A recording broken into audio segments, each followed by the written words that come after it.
Hello, I'm Charles Gitonga, and here is what's coming up for you on this edition of Focus on Africa. Why is the US president meeting the leaders of Gabon, Guinea-Bissau, Liberia, Mauritania, and Senegal in Washington? All of these countries are very rich in resources that are strategic for the U.S., not only oil, but also manganese, uranium, iron ore, gold, strategic in terms of their geographic location, but also you have a little vacuum left by the weakness of the French and European presence. It's Wednesday, the 9th of July.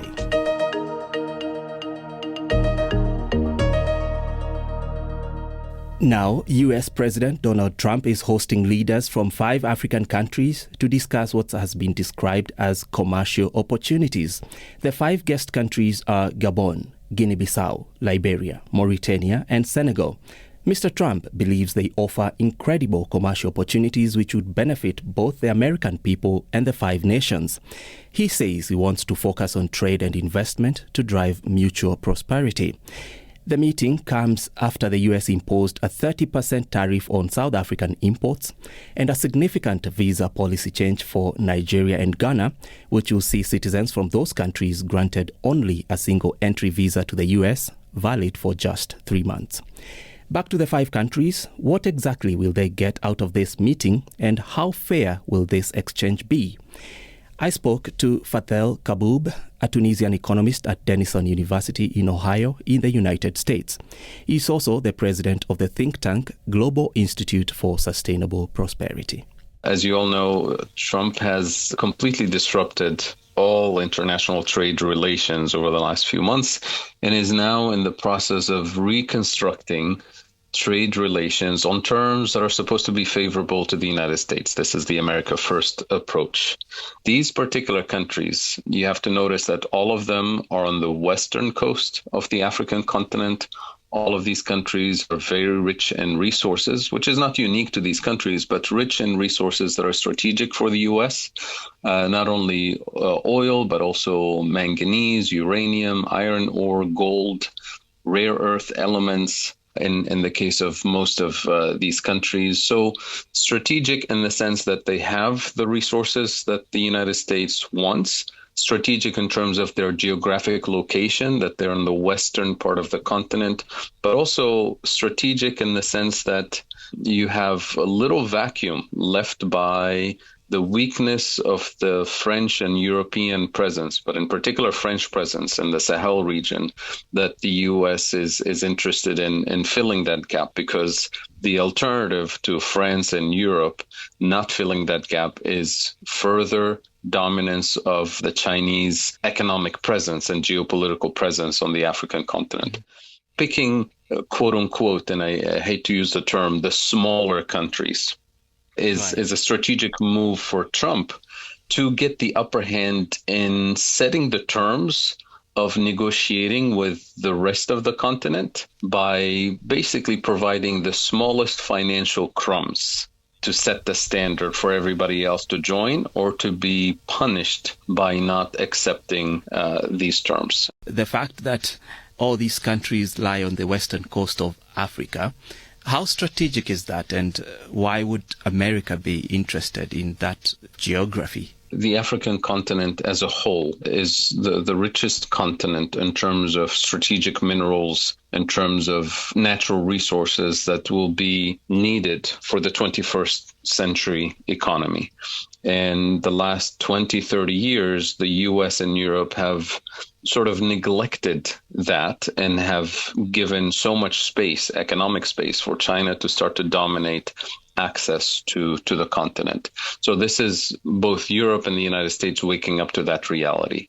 There's a longer term game here. In addition to Gabon, you have Liberia because of the historic links between Liberia and the United States, but also because of how rich the country is in terms of resources. And then the rest of the countries are really on the edge of the Sahel bloc, which has clearly deviated significantly and started to de-link from its French colonial past and history. And France has been unable to keep its military and economic presence alive over the last few years. and that is a vacuum that has been filled by Chinese and Russian presence. And that is, from a U.S. perspective, unacceptable.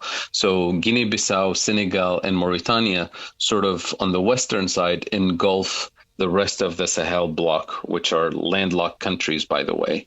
You can see why geographically this is so important.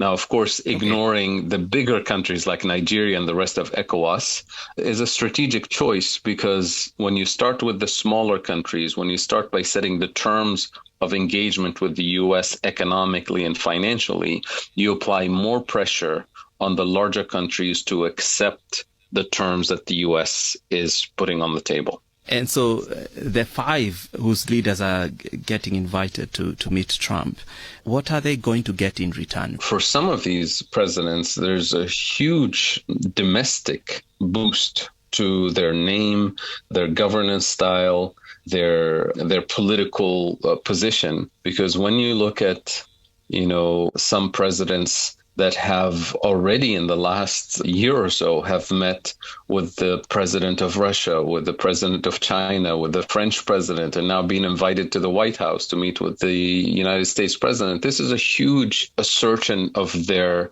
statesmanship at the national level. And that gives them a boost in terms of their governance style, their dominance in terms of political survival and their own context. So this is a huge gain for these presidents domestically. They're hoping to get better commercial deals with the United States. Of course, the United States is purely interested in extraction of resources and is also interested in having privileged access to those markets, that is U.S. exports, U.S. companies. The problem is that these countries have very little in terms of purchasing power, and many of them are deep in debt traps. So some of these presidents will be asking for favorable boost from the U.S. to get them through an IMF program, to get them through a World Bank loan, which will give them some temporary relief at least. But in the longer term, of course, we all know that these are debt traps in the long term. So unfortunately, these are short-term relief boosts that their economies will receive, whether it's an IMF program or a World Bank loan.